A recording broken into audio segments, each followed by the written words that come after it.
नमस्कार बच्चों, आज की कक्षा में आप सभी का स्वागत है।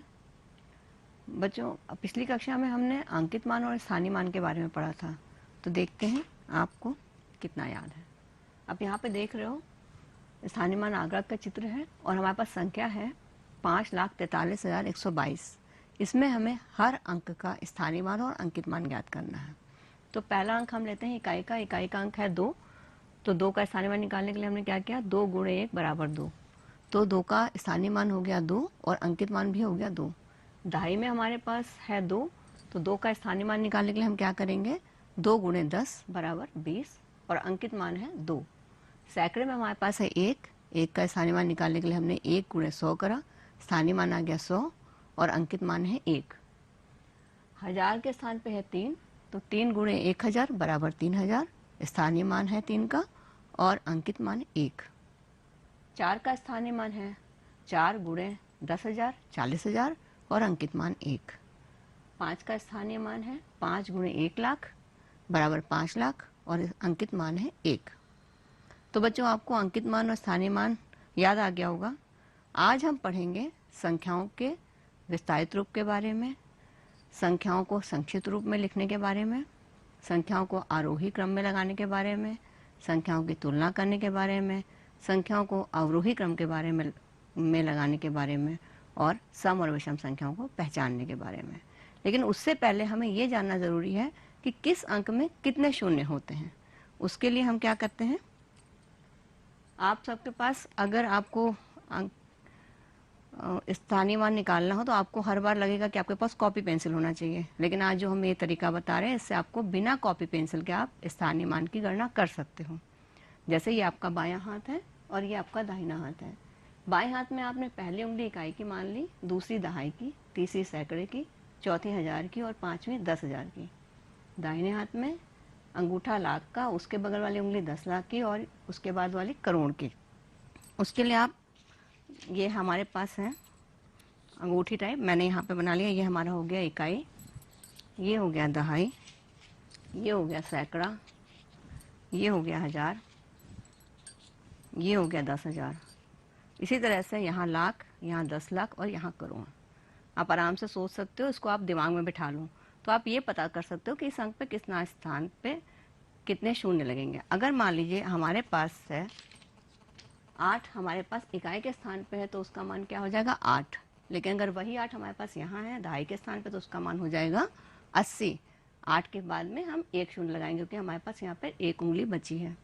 फिर यहाँ पे अगर 8 आएगा तो हमारे पास 8 के बाद 2 उंगलियाँ हैं, तो यहाँ पर हम 8 के बाद 2 शून्य लगा देंगे तो इसका स्थानीय मान क्या हो जाएगा 800। फिर अगर 8 यहाँ पे है उसके पीछे हम 3 जीरो लगा देंगे तो इसका मान हो जाएगा 8,000। यही 8 अगर 10,000 के स्थान पे तो उसके पीछे हम 4 शून्य लगा देंगे, इसका मान हो जाएगा 80,000। यही 8 अगर लाख के स्थान पे तो उसके पीछे हमने 5 शून्य लगा दिया, इसका मान हो जाएगा 8 लाख। यही 8 अगर यहाँ 10 लाख के स्थान पे है तो इसके पीछे हमने 6 शून्य लगा दिए, इसका मान हो जाएगा 80 लाख। अगर यही 8 करोड़ के स्थान पे तो उसके पीछे हमने 7 शून्य लगा दिए तो हमारा 8 का मान हो जाएगा 8 करोड़। तो इस तरह से आप आराम से गिन सकते हो कि किस अंक पे कितने शून्य लगे होंगे। अब आइए देखते हैं विस्तारित रूप के बारे में। विस्तारित रूप, किसी भी संख्या का विस्तारित रूप लिखने के लिए उसके हर अंक के स्थानीय मान को जोड़ते हुए लिखते हैं। इसके पहले आपको स्थानीय मान कहा जाता था तो ये बोला जाता था कि दी गई संख्याओं में इस अंक का स्थानीय मान बताइए। अब इस विस्तारित रूप लिखने में क्या होता है, आपको हर अंक का स्थानीय मान लिखना होता है और उसको प्लस का निशान बीच में लगाते हैं। तो यहाँ पर देखिए हमारे पास संख्या दी है। पहली संख्या में हमारे पास, हम स्थानीय मान लिखने में एक चीज़ का ध्यान रखते हैं, हमेशा हम इकाई की तरफ से शुरू करते हैं। तो सबसे पहले इकाई के स्थान पर हमारे पास क्या है 6, तो हमने सबसे पहले वहाँ पे इकाई की जगह लिख दिया 6। उसके बाद हमने प्लस का निशान लगाया, जोड़ का निशान लगाया। फिर हमारे पास दहाई का अंक है 4, तो दहाई के अंक पे 4 हमने लगाया और उसके बाद हमने 1 शून्य लगा दिया क्योंकि दहाई हमारा दूसरा अंक है। तो 2 अंक में दूसरे 2 अंक होते हैं तो 1 शून्य हो गया और 1 यहाँ पे 2 लिख गया, तो यहाँ पे हमने 40 लिख दिया। फिर हमने प्लस का निशान लगाया या जोड़ का निशान लगाया। फिर हमारे पास 2 है वो सैकड़े के स्थान पे, तो 2 के बाद हमने 2 शून्य लगा दिए। फिर जोड़ का निशान लगाया। फिर 5 हमारा हजार के स्थान पे, तो हमने 5 के बाद 3 शून्य लगा दिए। फिर हमने जोड़ का निशान लगाया। फिर 7 हमारा 10,000 के स्थान पे तो हमने 7 के बाद 4 शून्य लगा दिए, फिर हमने जोड़ का निशान लगाया। फिर 8 हमारा लाख के स्थान पे तो हमने 8 के बाद 5 शून्य लगा दिए, फिर हमने जोड़ का निशान लगाया। फिर 9 हमारा जो है यहाँ पे 10 लाख के स्थान पे, तो इसके बाद हमने 6 शून्य लगा दिए और फिर जोड़ का निशान लगाया। फिर 3 हमारा करोड़ के स्थान पे है तो हमने 3 के बाद 7 शून्य लगा दिए। इसी तरह से अगले उदाहरण में देखते हैं हम। इकाई की संख्या पे हमारे पास क्या है 4, तो 4 हमने वहाँ लिखा। इकाई का अंक क्योंकि अकेला होता तो 4 हमने अकेला लिखा। फिर प्लस का निशान लगा दिया या जोड़ का निशान लगा दिया। उसके बाद हमने लिखा दहाई का अंक हमारे पास 3 है तो हमने लिखा 30। फिर जोड़ का निशान लगाया। फिर हमारे पास सैकड़े का अंक है 9, 900 लिख दिया। फिर जोड़ का निशान लगाया। 1000 का अंक 8 है तो हमने 8000 लिख दिया। फिर जोड़ का निशान लगाया। 10,000 का अंक हमारे पास 7 है तो हमने 70,000 लिख दिया। जोड़ का निशान लगाया। लाख का अंक हमारे पास 6 है, 6 लाख लिख दिया। जोड़ का निशान लगाया। 10 लाख का स्थान पे हमारे पास 5 है तो हमने 50 लाख लिख दिया और फिर जोड़ का निशान लगाया। फिर करोड़ के स्थान पे 2 है तो हमने 2 करोड़ लिख दिया, यानी 2 के बाद 7 शून्य लगा दिए। इसी तरह अगले उदाहरण में देखते हैं। इसमें 1 हमारे पास है इकाई के अंक में तो हमने 1 वहाँ लिखा, फिर जोड़ का निशान लगाया। फिर 2 में यहाँ पे हमारे पास शून्य है तो शून्य का ये मतलब नहीं कि शून्य है तो हमें कुछ लिखना नहीं है, हमें प्लस लगाना है, शून्य लिखना है और शून्य के बाद एक शून्य और लिखना है क्योंकि शून्य दहाई के स्थान पे है। जैसे हमने आपको बताया था ये दहाई के स्थान पे 2 अंक होते हैं तो यहाँ पे अगर शून्य है तो एक शून्य आपको लगाना है, तो आपने वहाँ पे एक शून्य लगा दिया। फिर आपने जोड़ का निशान लगाया। फिर हमारे पास सैकड़े की जगह पे है 8, हमने 800 लिख दिया। फिर प्लस लगाया। फिर हमारे पास 1000 की जगह पे है 6, हमने 6000 लिख दिया। फिर प्लस लगाया। फिर 10,000 की जगह पे है 9 तो हमने 90,000 लिख दिया। फिर प्लस का निशान लगाया। फिर हमारे पास है लाख के स्थान पे 5, हमने 5 लाख लिखा, प्लस का निशान लगाया। फिर 10 लाख के स्थान पे हमारे पास है 4, 40 लाख लिखा, फिर प्लस का निशान लगाया और अंत में हमारे पास करोड़ में है 2 तो हमने 2 करोड़ लिख दिया। इस तरह से हम विस्तारित रूप लिख देंगे किसी भी संख्या का। अब आगे आते हैं संक्षिप्त रूप पे। संक्षिप्त रूप में लिखने के लिए क्या करते हैं, दिए गए विस्तारित रूप को संक्षिप्त रूप में लिखने के लिए हम उन्हीं सभी संख्याओं को स्थानीय मान के अनुसार जोड़ देते हैं। जैसे कि आप यहाँ देख रहे हैं, हमने यहाँ पे स्तंभ बनाया इकाई का, दहाई का, सैकड़े का, 1000 का, 10,000 का, लाख का, 10 लाख का और करोड़ का। और ये जो अंक है इनको हमने, जैसे इकाई के अंक पे है 4, हमने 4 लिख दिया। दहाई 30 है, 30 लिख दी। सैकड़ा 900 है, 900 लिख दिया। 1000 8 है तो 8000 लिख दिया। फिर 10,000 पे 70,000 है वो लिख दिया। 10 लाख पे 6 लाख, लाख पे 6 लाख है, 6 लाख लिख दिया। 10 लाख पे 50 लाख है, 50 लाख लिख दिया। और करोड़ पे 2 करोड़ है, 2 करोड़ लिख दिया और इसको जोड़ दिया। तो इसका आप ये देख रहे हो कि ये आपका जोड़ करके आ गया, लेकिन इसमें थोड़ा टाइम लगेगा। अगर आप चाहो कि आपको जोड़ना ना पड़े और आप ऐसे लिख लो तो आप क्या कर सकते हो, आप इकाई का अंक लिख लो, उसके बाद आप दहाई का अंक जो बायां अंक है वो आप लिख लो, उसके बाद सैकड़े का आप बायां अंक लिख लो, 1000 का बायां अंक लिख लो, 10,000 का बायां अंक लिख लो, लाख का बायां अंक लिख लो, 10 लाख का बायां अंक लिख लो और करोड़ का बायां अंक लिख लो। तो आपकी ये संख्या मानक रूप में लिख गई जो आप यहाँ देख रहे हो, यहाँ लिखी हुई है। सेम वही संख्या आएगी तो इसको आप आसानी से और जल्दी भी लिख लोगे। आपको ये समझ में आ गया होगा कि कैसे मानक रूप में लिखा जाता है संख्याओं को। अब आते हैं संख्याओं की तुलना कैसे करते हैं। तो संख्याओं की तुलना करने के लिए हमारे पास कुछ चिन्ह होते हैं जिससे आप ये पता कर सकते हो कि संख्या छोटी है या बड़ी है या बराबर है। तो चित्र में आप देख रहे हो कि इसमें तुलना में प्रयुक्त होने वाले चिन्ह छोटा, बड़ा या बराबर। सबसे पहले हम छोटे चिन्ह की बात करते हैं। तो छोटा चिन्ह जो होता है उसमें यहाँ पे आप देख रहे हो हमारे पास है 24 लिखा है और 68 लिखा है। तो 68 और 24 में क्या होगा, सबसे छोटा अंक कौन सा होगा दोनों गिनतियों में, 24 छोटा होगा। तो 24 की तरफ चिड़िया की चोंच बंद है और 68 की तरफ चिड़िया की चोंच खुली है, यानी कि चिड़िया की चोंच हमेशा बड़ी संख्या की तरफ खुली रहती है। इसको आप ऐसे याद कर सकते हो कि चिड़िया हमेशा ज़्यादा खाना चाहती है, इसलिए उसकी चोंच ज़्यादा खाने की तरफ खुली रहती है। और ज़्यादा खाने से आप रिलेट कर सकते हो संख्या को। तो जिधर बड़ी संख्या होगी उधर चिड़िया की चोंच खुली रहती है और कम संख्या की तरफ बंद रहती है। दूसरे उदाहरण में आप देख रहे हो जहाँ हम बड़ा के बारे में बता रहे हैं, यहाँ हमारे पास 644 है और यहाँ 132 है। तो 644 और 132 में कौन सी बड़ी है? 644 बड़ी है। तो जब चिड़िया ने देखा कि इधर की संख्या बड़ी है तो चिड़िया का मुंह इधर के बजाय इधर घूम गया, यानी कि इधर बड़ी संख्या है। तो बड़ी संख्या की तरफ चिड़िया की चोंच खुली है और छोटी संख्या की तरफ बंद है। इसको हम जब लगाते हैं तो ये निशान आप बड़ा हम ऐसे लगाएंगे और छोटा हम ऐसे लगाएंगे। फिर नीचे वाले में आप देख रहे हो जहाँ पे हम बराबर की बात करें वहाँ हमारे पास है 91 और 91, क्योंकि दोनों संख्याएं बराबर हैं तो इसमें हमने बराबर के चिन्ह लगाए और इस चिन्ह से आप पहले भी परिचित हो। तो चलिए देखते हैं तुलना करने के क्या नियम होते हैं। तुलना करने के लिए कुछ नियम होते हैं। सबसे पहला नियम होता है कि दोनों संख्याओं में जिस भी संख्या का अंक ज़्यादा होंगे तो वो संख्या बड़ी होगी। जैसे एक संख्या हमारे पास है जिसमें 3 अंक हैं, यानी कि इकाई, दहाई और सैकड़ा, और एक संख्या है जिसमें हमारे पास 4 अंक हैं, यानी कि इकाई, दहाई, सैकड़ा और हजार। तो कौन सा बड़ा होगा? हजार वाला बड़ा होगा कि सैकड़े वाला बड़ा होगा? हजार वाला बड़ा होगा। यही यहाँ पर है, आप देख रहे हो 1000 बड़ा है 512 से।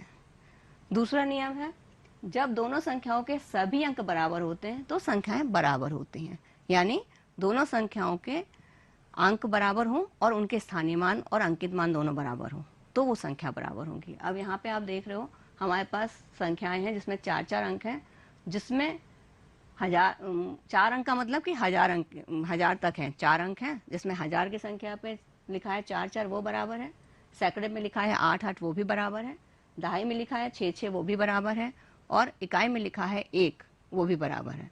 तो इसका मतलब ये संख्याएं बराबर हैं।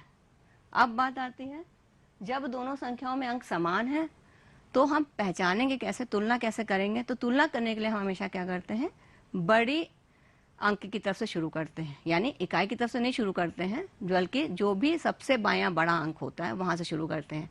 यहाँ पे हमारे पास 2 संख्याएं हैं जिसमें 4-4 अंक दोनों में हैं, तो उसमें हमारे पास 4 अंक का मतलब 4 अंक की संख्या, तो हमारे पास 1000 की संख्या है, तो सबसे पहले हम 1000 का अंक मिलाते हैं। तो इसमें हमारे पास है 6-6 दोनों है 1000 की तरफ, 1000 बराबर है। फिर हमें 3 अंक और मिलाने हैं। सैकड़े में हमारे पास है 8-8, ये दोनों बराबर हैं, ये हमने मिला दिया। फिर हम मिलाएंगे दहाई का अंक, दहाई का हमारा अंक है उसमें दोनों में 5-5 है, वो हमारा 1 हो गया। अब वो भी मिल गया। अब हमारे पास बचा है इकाई। इकाई में हम देख रहे हैं यहाँ पर हमारे पास एक है 7 और एक है 4, तो इकाई का अंक बराबर नहीं है। तो छोटी कौन सी संख्या और बड़ी कौन सी संख्या, ये आप समझ रहे हो। जिसमें 7 का अंक है वो बड़ी है और जिसमें 4 का अंक है वो छोटी है। तो आपको निशान लगा देना है, वो हमने यहाँ लगाया हुआ है कि 6857 बड़ा है 6854 से। तो आपको ये नियम समझ में आ गए होंगे, आगे अभी थोड़ा अभ्यास करेंगे तो और अच्छे से समझ में आ जाएगा। चलिए अब देखते हैं आरोही क्रम के बारे में। आरोही क्रम में जैसे आप यहाँ देख रहे हो चित्र बना हुआ है, छोटी लड़की सबसे पहले, उससे बड़ी, उसके बाद उससे बड़ी और सबके बाद सबसे बड़ी। तो आरोही क्रम होता क्या है पहले ये जानते हैं, फिर इसके बारे में बात करते हैं। आरोही क्रम में सबसे छोटी संख्या सबसे बाएं लिखते हैं, उसके बाद उस संख्या के दाईं तरफ उस संख्या से बड़ी संख्या लिखते हैं, फिर उसके दाईं तरफ उससे बड़ी संख्या लिखते हैं, और फिर उसके दाईं तरफ सबसे बड़ी संख्या लिखते हैं। यानी हम जो है यहाँ से शुरू करेंगे, सबसे छोटी गिनती सबसे पहले, उसके बाद उससे बड़ी, उसके बाद उससे बड़ी और उसके बाद सबसे बड़ी। तो यहाँ हमारे पास 4 संख्याएं लिखी हैं जिसमें हम पहले अंक देखेंगे कौन सी बड़ी कौन सी छोटी। सब में हमारे पास है 1 2 3 4, 1 2 3 4, 1 2 3 4, 1 2 3 4। सब में हमारे पास 4 अंक है, यानी 1000 का अंक सबके पास है। तो हम क्या करेंगे, सबसे पहले हम 1000 के अंक से शुरू करते हैं। 1000 के अंक में हमारे पास कौन कौन सी संख्या है, पहले है 9000, फिर 8000, फिर 5000, फिर 2000। तो अब इनमें सबसे छोटी संख्या कौन सी होगी, 2000 वाली छोटी होगी। तो हमने क्या करा, 2364 हमने यहाँ सबसे पहले लिख दिया। फिर उसके बाद हमारे पास अब बची कौन कौन सी, एक 9000 की बची, एक 8000 की बची, एक 5000 की बची। उसमें मेरे पास कौन सी सबसे छोटी है, 5000 वाली। तो हमने यहाँ पर 5412 लिख दिया और इसके बीच में निशान लगा दिया कि 2364 छोटा है 5412 से। अब हमारे पास 2 संख्या बची, एक 8000 वाली, एक 9000 वाली। फिर हमने अब इसमें बड़ी कौन सी होगी और छोटी कौन सी होगी, 8000 की छोटी है, तो 5000 के बाद हमने 8000 वाली संख्या लिख दी और यहाँ निशान लगा दिया कि 5412 छोटा है 8654 से। और हमारे पास अब एक संख्या बची आखिरी, जो हमने सबसे दाईं तरफ लिख दी, क्योंकि सबसे बड़ी संख्या सबसे दाईं तरफ होती है।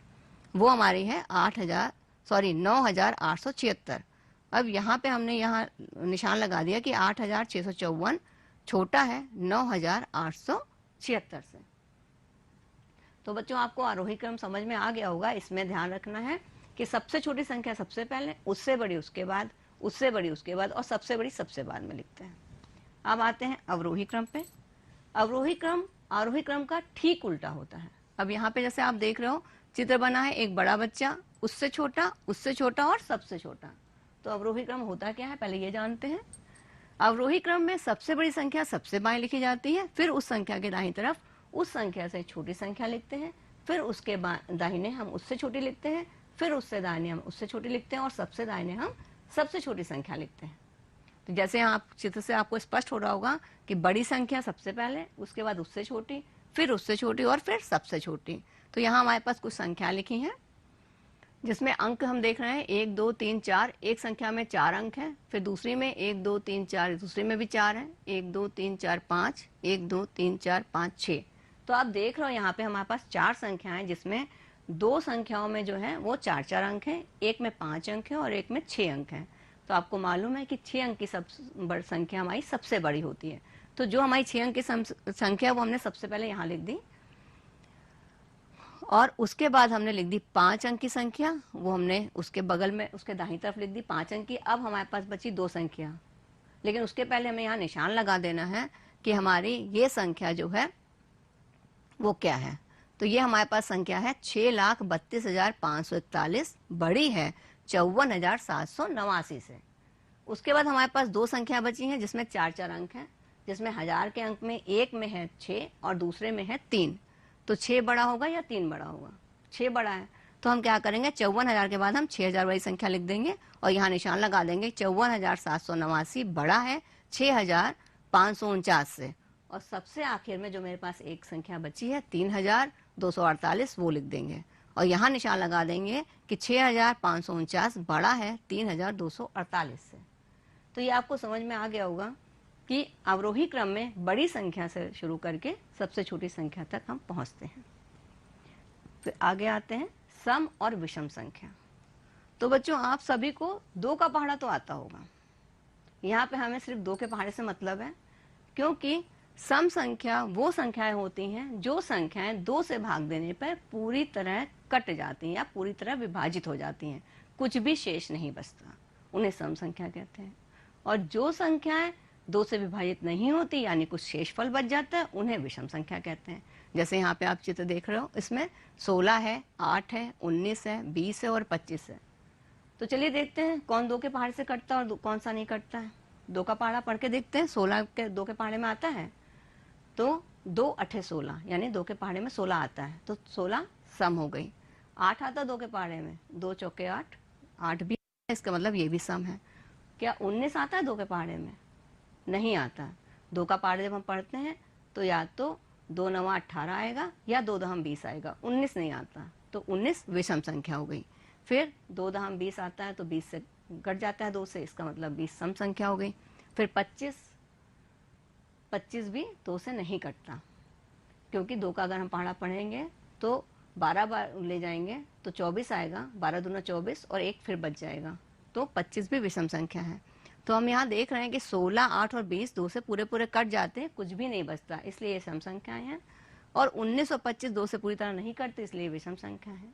लेकिन ये तो हमारे पास छोटे अंक है, 2 अंक के संख्याएं हैं। अगर हमारे पास थोड़ी बड़ी संख्या हो, जैसे 96 हो, तो 96 में हम कैसे पता करेंगे कि ये 2 से कटेगा या नहीं, सम है कि नहीं? या तो हम 96 को 2 से पूरा भाग करें तब हमें पता चलेगा, या इसका एक आसान तरीका हम आपको बताते हैं, वो आप याद कर लो कि आपको ये देखना है कि 96 में इकाई का अंक क्या है। 96 में इकाई का अंक है 6, तो 6 2 से कटता है तो 96 भी 2 से कट जाएगा। इसी तरह अगर हम चाहें 113 में पता करना हो कि 113 सम संख्या है कि नहीं, तो इसमें भी हम क्या करेंगे, इकाई का अंक देखेंगे। इकाई का अंक 113 में है 3, जो कि विषम है यानी कि 2 से नहीं कटता, तो ये संख्या 113 2 से नहीं कटेगी। अब इसको और क्लियर जानने के लिए आपको ये पता करने के लिए कि अगर मान लीजिए कोई आपके पास 3 अंक की संख्या हो, 4 अंक की संख्या हो, 5 अंक की संख्या हो, जितने भी अंक की संख्या हो, आपको सिर्फ ध्यान ये देना है कि इकाई के अंक पे ध्यान देना है। अब आप यहाँ देख सकते हो यहाँ हमारे पास सम और विषम के कॉलम है। यहाँ पे आप देख रहे हो हमारे पास यहाँ पे शून्य है सम के नीचे, यानी कि किसी भी अंक की संख्या हो 3, 4, 5, 6 अंक की, उसमें अगर इकाई का अंक 0 हो, 2 हो, 4 हो, 6 हो, 8 हो, तो वो संख्या 2 से कट जाएगी, यानी वो संख्या सम होगी। और अगर किसी भी संख्या के इकाई के अंक में 1 हो, 3 हो, 5 हो, 9 हो, 7 हो, तो वो संख्या विषम होती है, वो 2 से नहीं कटती, इसलिए उनको विषम संख्या कहते हैं। तो आपको सिर्फ ये याद रखना है कि 2 से कटने के लिए आपको सिर्फ 5 चीजें याद रख लीजिए, 0, 2, 4, 6 और 8। अगर ये अंक इकाई के अंक पे है तो वो संख्या चाहे जितनी बड़ी हो वो सम संख्या होगी। चलिए देखते हैं आज हमने क्या क्या सीखा। हमने सीखा दी गई संख्याओं के मध्य संख्या विस्तार के रूप में संख्याओं को लिखना, विस्तारित रूप में दी गई संख्याओं को संक्षिप्त रूप में लिखना, फिर छोटी बड़ी संख्याओं का प्रयोग करके संख्याओं की तुलना करना, संख्याओं को आरोही क्रम में लगाना, संख्याओं को अवरोही क्रम में लगाना, और संख्याओं में से सम और विषम को पहचान कर अलग करना। तो इतना आपने सीख लिया। चलिए आइए आपका एक टेस्ट ले लेते हैं, देखते हैं आप क्या क्या कर सकते हैं, हमने क्या क्या सीखा, देखते हैं इसको करके। अब इसमें आप देख रहे हो आओ करके सीखें। इसमें आपको ये बताना है कि 6 करोड़ में कितने शून्य होते हैं। जैसे हमने आपको बताया था कि आप उंगली पे ध्यान कर सकते हो, ये इकाई, दहाई, सैकड़ा, हजार, 10,000, लाख, 10 लाख, करोड़। तो 6 करोड़ में कितने शून्य होते हैं? 6 हमने यहाँ सोचा कि यहाँ पे 6 है, तो हमारे पास कितने शून्य बच गए? 7। तो देखते हैं 6 करोड़ में कितने शून्य होते हैं? 7 होते हैं। गुड। अब आगे है आपका है, इसको आपको दी गई संख्या को विस्तारित रूप में लिखना है। कहाँ से शुरू करते हैं? इकाई से। तो सबसे पहले हम क्या लिखेंगे? 2 लिखेंगे। तो हमने लिख दिया 2। फिर उसके बाद हमें प्लस का निशान लगाना है। फिर हमें क्या लिखना है? दहाई का अंक हमारे पास क्या है? 3 है, तो हम लिखेंगे 30। लिख दिया। फिर अब हमारे पास सैकड़े का अंक है 8, तो सैकड़े के बाद हम कितने जीरो लगाएंगे? सैकड़ा हमारे पास यहाँ पे आता है, 2 जीरो लगाएंगे, तो हमने लिख दिया 800। फिर हजार हमारे पास कितना कहाँ पे आता है? हजार आता है 5 आता है हजार की जगह, तो यहाँ पे हमारे पास कितने शून्य मिलेंगे? 5 के बाद कितने शून्य हैं? 3, तो हमने 5000 लिख दिया। फिर 6 हमारा आता है 10,000 के स्थान पे, तो 6 के बाद हम कितने शून्य लगाएंगे? 4, वो हमने लिख दिया। फिर हमारे पास आता है 4 लाख के स्थान पे, कितने शून्य लगेंगे? 5, वो हमने लिख दिया। फिर 9 आता है हमारे पास 10 लाख के स्थान पे, तो कितने शून्य लगेंगे? 6, ये शून्य हमने लिख दिया। फिर लास्ट में आता है 7 करोड़ के स्थान पे, तो उसके बाद हम कितने शून्य लिखेंगे? 7, ये लिख गया। आपका विस्तारित रूप लिख गया। अब आता है ये तुलना करने की बारी। तुलना करने में हमारे पहले वाले सवाल पे आप ध्यान दो। सबसे पहले हम क्या करेंगे? अंक देखेंगे, किसमें अंक ज़्यादा है किसमें कम। इसमें कितने अंक हैं? 1, 2, 3, 4, 5, 6। इसमें 1, 2, 3, 4, 5, 6, ठीक है। दोनों में 6 अंक हैं, यानी 5 ये और 6 अंक, यानी कि लाख का। अब हमें ये देखना है या दोनों अंक बराबर हैं कि छोटे बड़े हैं। तो सबसे पहले हम कहाँ से शुरू करेंगे? लाख से शुरू करेंगे। अब ये लाख 5 है और ये लाख है 7, कौन सा बड़ा हुआ? हमारे पास बड़ा हो गया 7, तो हम चिड़िया की चोंच 7 की तरफ खुली रखेंगे, ठीक। फिर अगले प्रश्न में देखते हैं, दूसरे वाले प्रश्न में। इसमें हमारे पास संख्या कितनी है? 1, 2, 3, 4, 5, 6, 7। 1, 2, 3, 4, 5, 6, तो इसमें 7 अंक है, उसमें 6 अंक है। कौन सी संख्या बड़ी होगी, यानी कि चोंच किधर खुली रहेगी? 7 अंक की तरफ। तो हम इसमें निशान लगा देते हैं 7 अंक की तरफ खुला हुआ।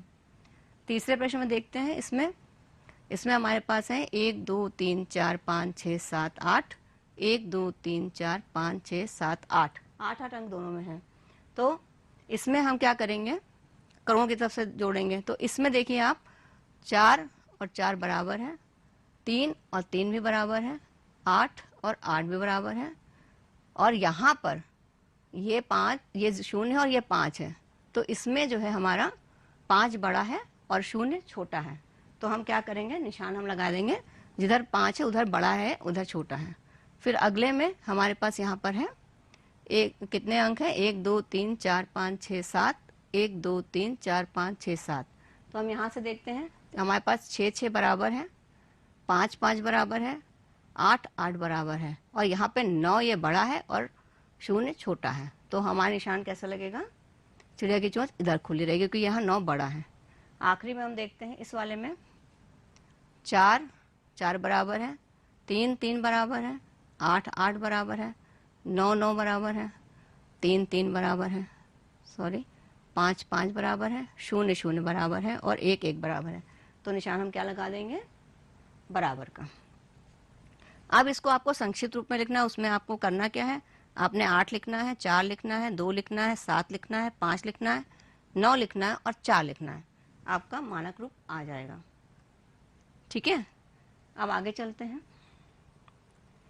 आपके पास कार्य पुस्तिका मिल गई होगी आप लोगों को, उसका पेज नंबर 17 और 18 आप पेज निकाल लीजिए। देखिए उसमें पहला सवाल करा हुआ है। पहले वाले में पेज नंबर 17 पे आपको ऐसा दिखाई पड़ रहा है, इसमें आपको विस्तारित रूप में लिखना है। एक यहाँ उदाहरण करके दिया हुआ है इसलिए मैं बता नहीं रही हूँ, आपको वैसे ही लिखना है जैसे हमने आपको आज बताया है। और यहाँ पे एक उदाहरण करके दिखा रहे हैं, वो उसमें आपको संक्षिप्त रूप में लिखना है, विस्तारित रूप में दिया है, आपको गिनतियाँ लिखनी है डब्बे के अंदर। फिर आपका कार्य पुस्तिका की प्रश्न संख्या 20 और ये 21, इसमें आपको 6 का स्थानीय मान निकालना है। इसमें पहले अंक में दिया है 6 करोड़ के स्थान पे इन्होंने 6 को करोड़ से गुणा किया, इसका स्थानीय मान आ गया 6 करोड़। यहाँ हिंदी में इन्होंने 6 करोड़ लिखा है। ऐसे ही आपको ये पन्ना पूरा करना है। इसी तरह इसमें इन्होंने तुलना करी है कि आपका ये संख्या बढ़ी है इस संख्या से, बाकी आपको संख्या पहचान के और तुलना के नियम याद करके तुलना करनी है। ठीक है, तो बच्चों आपके पास गिनतारा की अभ्यास पुस्तिका का पेज नंबर निकालिए। गिनतारा अभ्यास किताब होगी आपके पास पेज नंबर 16 पे।